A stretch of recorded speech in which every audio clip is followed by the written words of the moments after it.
Alright, let's start now. As I said, the topic is do we really need oversized petrol tanks on our trips?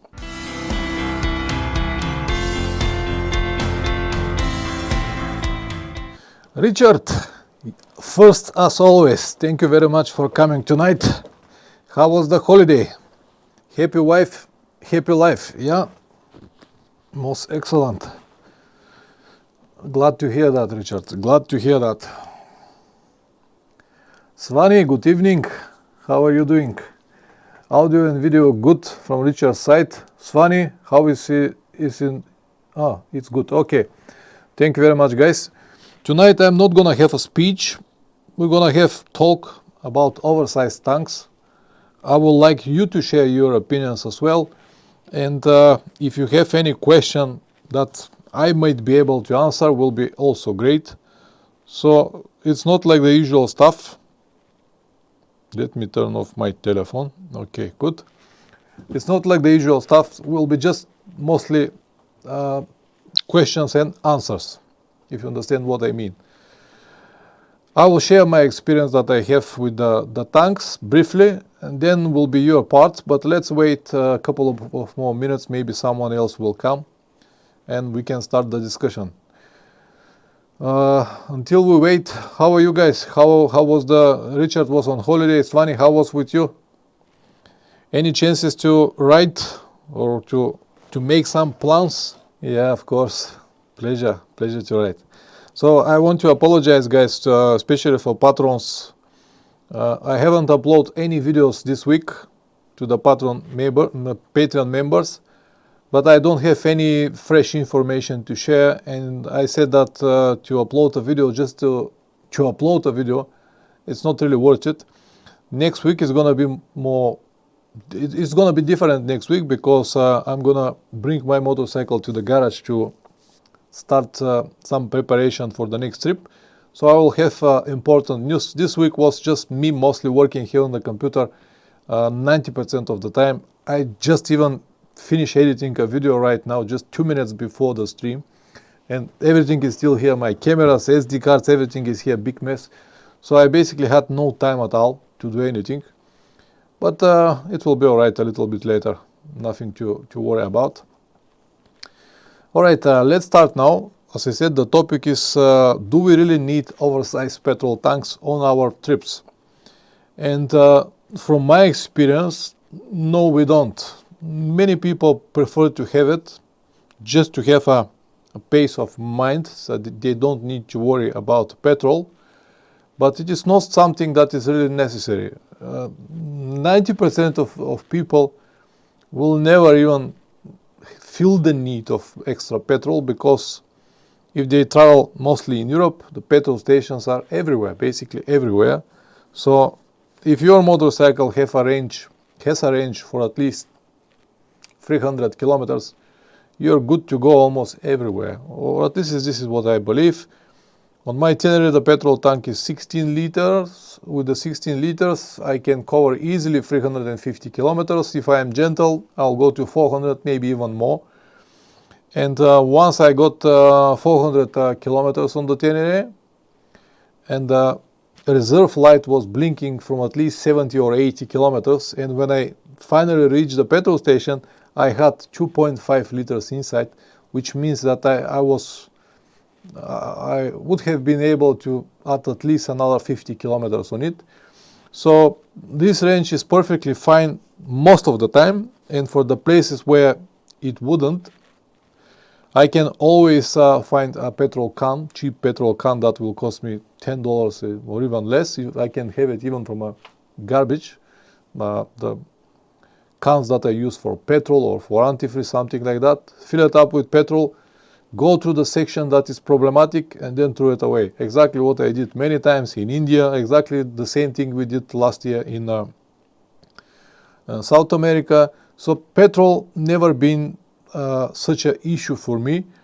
But I understand people who prefer to have large tanks because they don't want to stop on the petrol stations. They want to have this independence. They want to feel safe if they have more petrol. or many things like that. So I will be very glad, guys, just you two at the moment, if you share your opinion on this topic. What you think about it?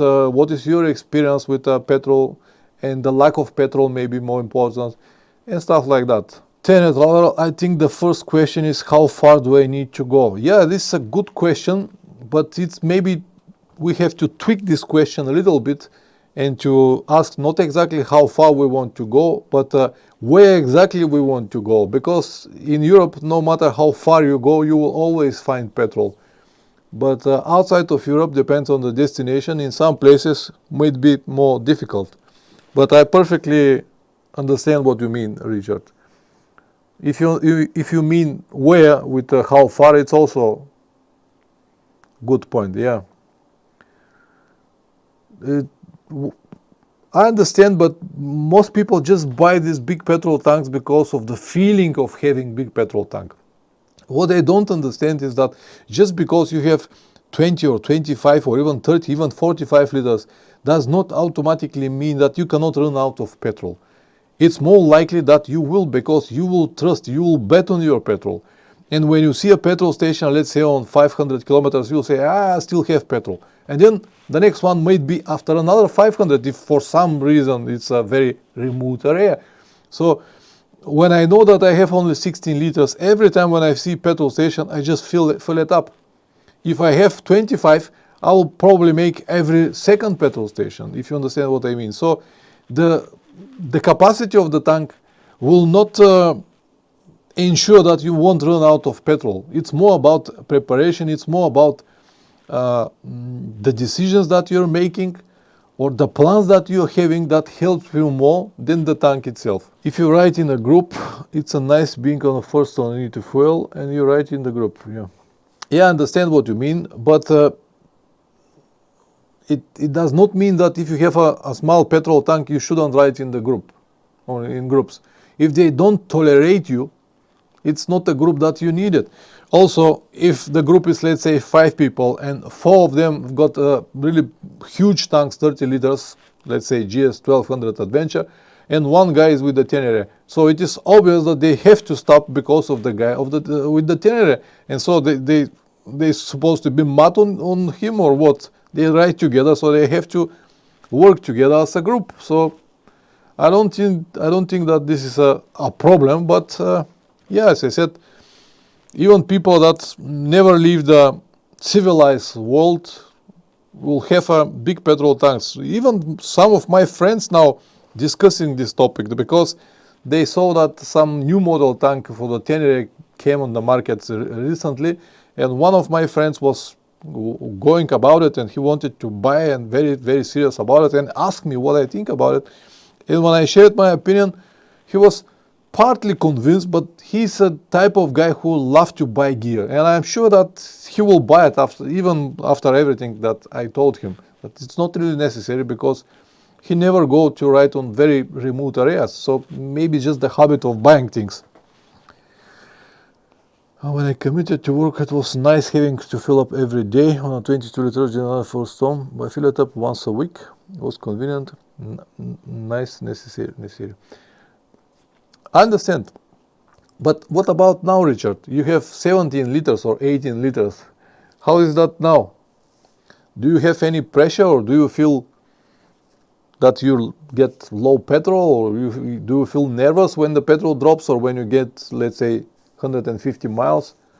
Or it's the same? It's just the mentality that you have, or the preparation that you have, or the plans are a little bit different, but nothing really changed. As I said, extremely large tank cannot really guarantee that you won't run out of petrol because you just don't know. It's enough. I have learned 70 liters. The Hemi is enough for my mentally has changed. Yeah, this is what I'm talking about. You can manage everything. If your motorcycle is with not so big capacity, try to ride it as it is first. And if it's not working for you at any situation, then you can go and change it. But I am always against that because this aftermarket tanks, they are never what they promised. So it might be small bug or some small things to consider, but always something. For example, on most of the old models like DR650, this type of motorcycles that are usually stocked with a very small tanks, when you have a large tank on the top, it's covered like 30% of the engine. You don't have access to the spark plug and many more things like that. You need a different valves and many more things. If you have a fuel injection motorcycle, you have to put different brackets, and all of this stuff might make your motorcycle unreliable, if you understand what I mean. Maybe it's a bit like tires. I only do light off-road, so I have compromised tire, not a full knobby, even if they look good. Yeah, it is more or less like that. Yeah, many people have extremely tough tires, let's say ready for off-road, but they never really go off-road just for the look. This is also a good reason to have. Now I'm talking about the logical reasons, not about the wishes that people have, or if they want their motorcycle to look more adventurous or something like that. I perfectly understand them. But because I'm a logical guy and I always try to think logically about everything that I do in my life, that's why I think like this. But there is a saying in Bulgaria that I don't know how to translate it properly in English, but you don't have to judge people. How I have to say it? I think that all people thinking like me, but they're not. They're different. So that's why it's the judgment is always wrong when you judge by your mind or something like that. I cannot translate it properly. But anyway, for now I don't have any plans to buy a large petrol tank on my Tenere. Nothing at all. This summer I plan to go to Central Asia, as you know. And the largest distance in Central Asia without petrol station was 450 kilometers, and it was 11 years ago. And at that time when I was there, they were building 2 petrol stations on that section. So when I go there right now, I'm sure that there will be 2 new stations over there and I won't have any problem. But as you saw on my videos for about South America, it's always manageable to find petrol. If they don't have petrol stations, so we'll have someone who sells petrol. So this is not a problem for me. I'm a flexible guy. There were days having 22 liters in my XT was useful. Lots of Mediterranean Europe, close to Saturday lunchtime. Could you fill out the need petrol? I agree with you, Richard, but even with my with my old Tenere 660 with 22 liters or almost 23 liters in, a few times, more than 10 times, I was just about to run out of petrol. This is what I'm talking about. And most of the times it happens in Europe. Let's say you're riding on the highway. Once it was on German highway, but there are sections from the highway that got like 250 kilometers without any petrol between. And this is fine when you have full tank, it's fine. But because I missed one petrol station, the next one was 250 kilometers. So a few times I was forced just to get out of the highway to go around towns and villages to find petrols. This is what I'm saying, that even if you have 20 or 30 liters, if you don't plan well, if you don't think in advance for everything, you can still run out of petrol. So it's not about the size of the petrol tank, it's about the planning and preparation in advance. Svani, I have not yet needed to go more than 200 miles, which I can minimum with 3.7. Yeah, and you probably never need it. Depends on your destinations and the plans that you have and the trips that you do and the traveling that you make every single day. You might never need it.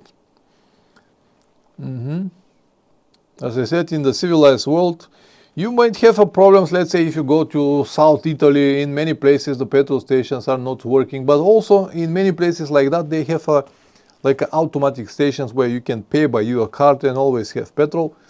I don't think it's a problem. Richard, you can plan a remote route without factoring the gas station on road, maybe. Yeah, that's it's also true. In South America, for example, in one of the days, we rely on one petrol station that supposed to be on the road, but because we were not so sure about it, we took extra petrol with us. And good that we took it, because when we finally reached that village with the petrol station, it was not working. So maybe for the situations like this, it's good to have it. I'm not saying that it's not good. It's good. If your motorcycle comes stock with this big petrol tank, fine. If not, I don't think it's a very good decision to change it. First, because of reliability point of view.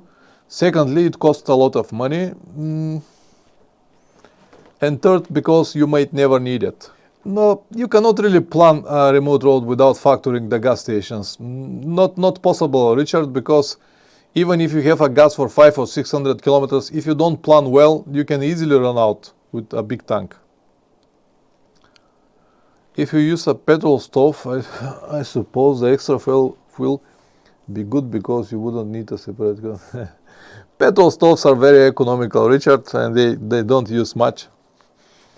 If you have, like, let's say 200 grams, you will cook 3, 4, 5 times. They are perfect. This is my opinion. I might be wrong, who knows, but this is how I feel it. I just don't need it.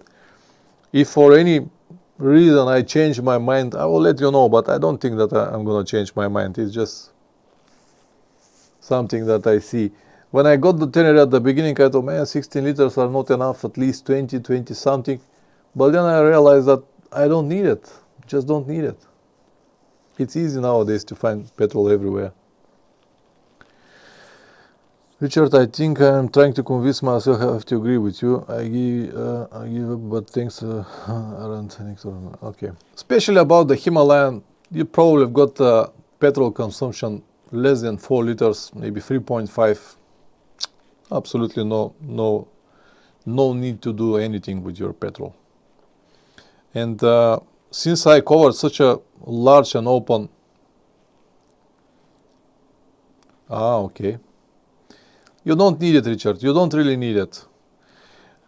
If you buy it, just always keep that in mind, that it's not what they promise. It's always some kind of bug. Always. For example, you have a petrol, you have now injection system. So you will have a petrol pump inside of your tank. This means that you have to remove yours, change some elements, put some new gaskets, and all of that stuff. It's not some rocket science, and almost every mechanic will do it. But I also know that sometimes they don't do it properly, and because of a small things that they don't see properly, might have a problem on the road. And instead of having not enough petrol, you might stop on the road. And this happened many times, and I can see situations like that very often in plumber's garage. People with large petrol tanks and wrong montage of the petrol pump, or some other things that they have done, or the petrol tanks are not sitting properly on the frame, they're touching some cable, they are a little bit wider or a little bit fatter, they touch some other elements of the motor. It's always something like that. So all of the owners, when we remove the tanks, I can see they add some patches of rubber here or there because the tank is not fit properly. It's supposed to be for the model, but it's always something like that. Or then the valve is leaking, or always something, always. No matter how expensive the tank is or how quality the company is, it's always something. So that's why I just don't need to worry with all of that stuff. The Hemi will run 500 kilometers if you gently. My bottom needs at least 500 kilometers, Richard, are more than enough. If you have 23 liters, how many are you going to have? 600-700 kilometers without petrol stations? When you going to need this, and where you going to need it? How much cost this 23 liters for the Hemi? Richard, I guess at least 300-400 pounds or something like that. The Tenere, these Acerbis tanks cost like 400 euros. And make the motorcycle even more heavy and even more top heavy. On the top of my 400 euros. Expensive, yeah. Expensive and not necessary. As I said, if you plan very remote areas, simple solution, just petrol can. And many will say, yeah, but I don't want to carry petrol can. You don't have to carry this petrol can all the time. Just buy it when you need it and then throw it away. $10, not like 400 euros. 400 euros for something that you will probably need twice in the life of your motorcycle. free time, so something like that. But yeah, there are many people with a lot of money and not so much sense. Yeah, no more people tonight. When I made the video about the petrol tanks a few days ago, I had a lot of comments from people who explain why they need petrol tanks and stuff like that. But most of the arguments were not so correct, if you ask me. Most of them are mostly for peace of mind, or they explain situations that are not exactly right, because I know what they're talking about. I know these destinations. I know that you can go without so much hassle. I have learned I don't need it. Have a confidence in my planning. Yeah, exactly. Everything is about planning. Everything. That's why I talk so much about planning, preparation before the trip and all of that stuff, because everything is about planning. Yeah, exactly. Experience teaches. The more you travel, the easier it's going to be for you to travel, to plan more, to organize everything. Now I already came to the point that I don't need to think about the travel itself. What I need to think mostly it's about the preparation before the trip. Once I start, I don't need to think anything else, because I already know what I have to do. The whole amount of thoughts that I usually use, it's before the trip, before everything is set, before I organize the visas, before I set the motorcycle, before I have all the routes and everything that I need. Once this is done, I don't need to think about anything else. And what is the best place to do all of that? Of course, before the trip, when you have all the time, when you have all the resources, you can sit on your computer, search for hours, you can talk with people, you can watch videos, you can read maps, you can check routes, everything. All the information is there, and you have free time. And then once you start, you don't have time for anything. You just need to enjoy your time. And this is also one of the reasons why I am so efficient on my trips, because everything is organized in advance. I have, of course, flexibility to move here and there when I need it, but I don't have to think about major things, and this is the point of everything. A lot about tank may be too small. For example, CRF 300 standard model is 9 liters. Yes, if you have 9 liters for CRF, it might be a problem. But CRF is also very economical. I don't know how much is the tank of the CRF Rally. Let me check. 13 liters. 13 liters, Richard. CRF 300 Rally has 13 liters. With petrol consumption, I will say 3 liters per 100 kilometers. This is basically 400 kilometers. So I don't think, I don't see any reason to buy extra petrol. In South America now, our motorcycles were the same, 13.5 liters of petrol. And the only place we needed extra petrol was Brazil. Brazil for 500 kilometers or something like that.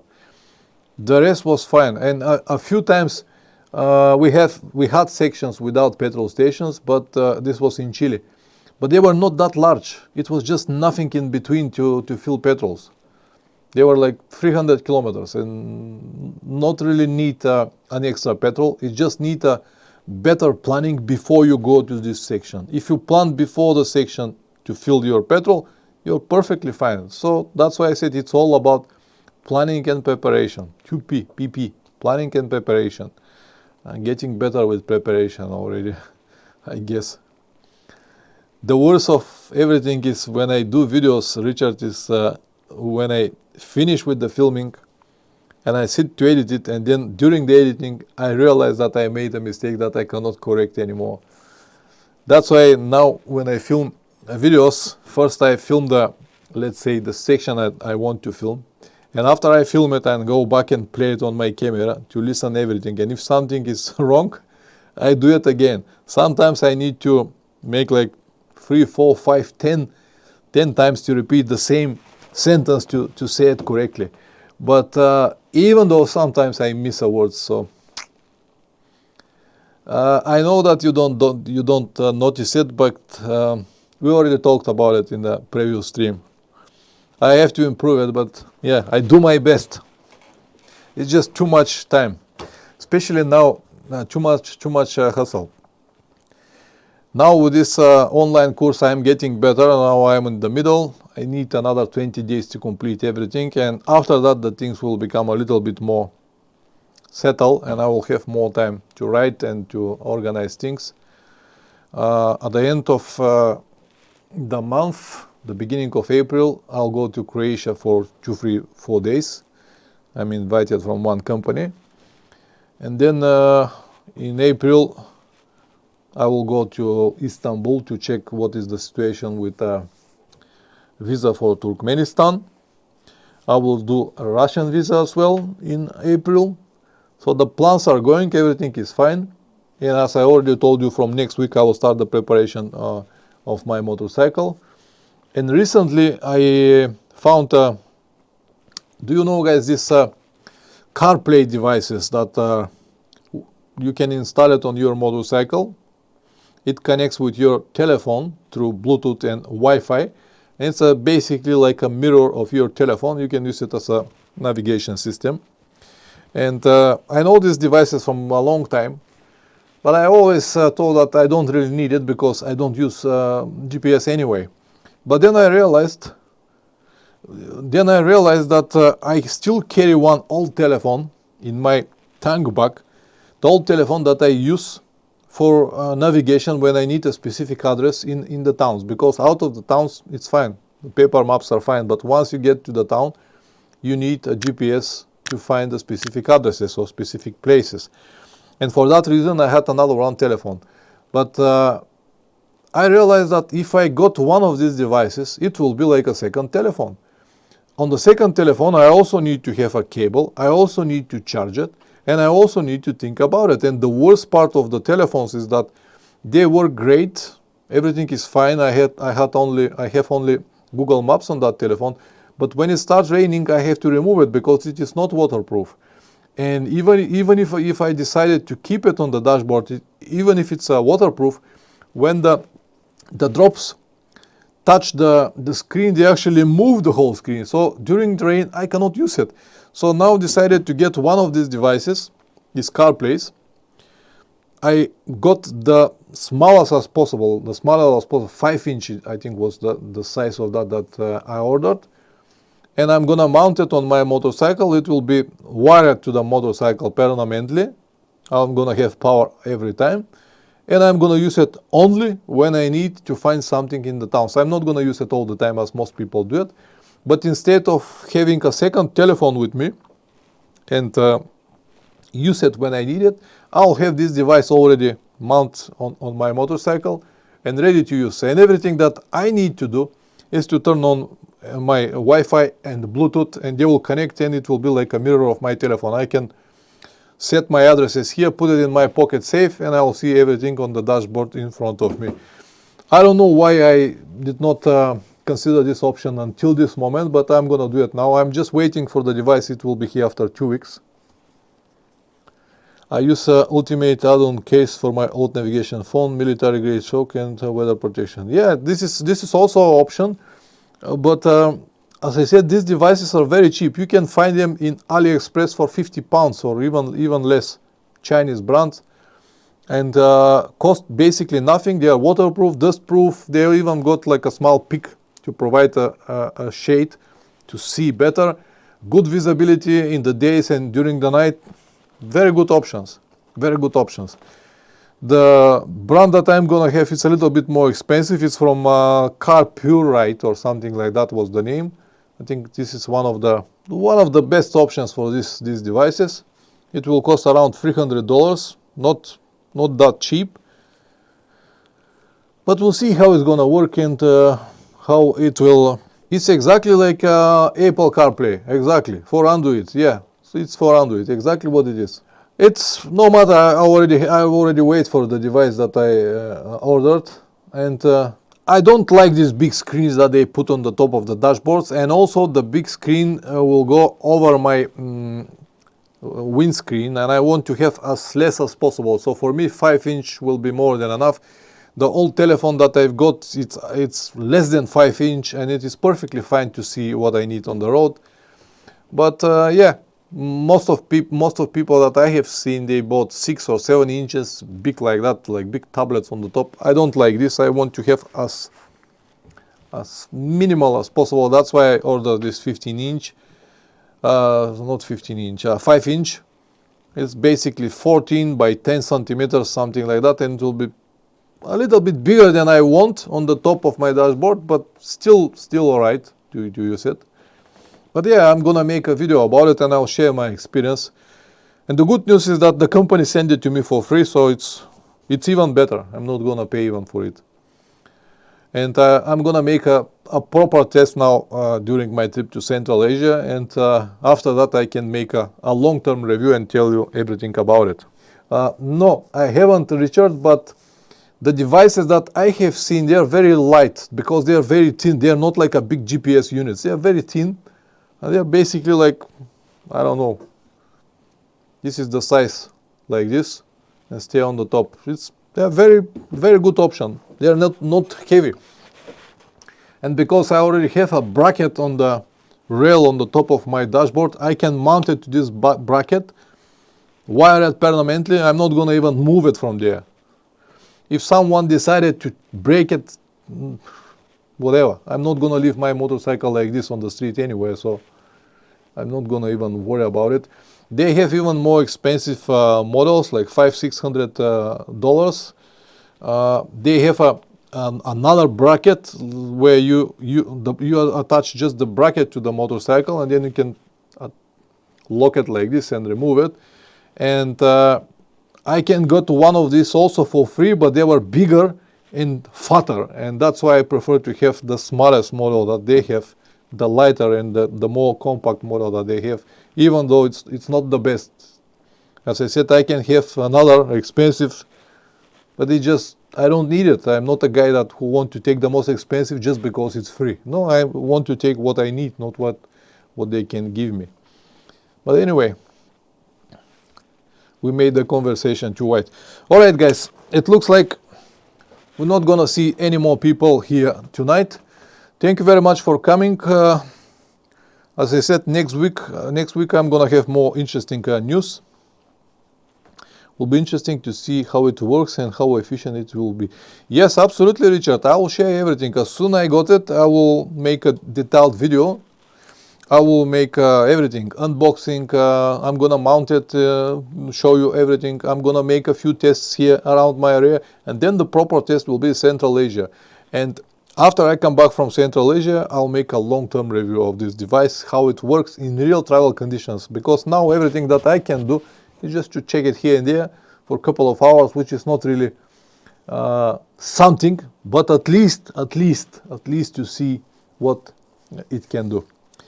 All right, guys, thank you very much for coming tonight. Next week, as I said, I will have more news and more important information to share. So I will definitely upload a video for the channel members and Patreons. And see you next week. Ciao.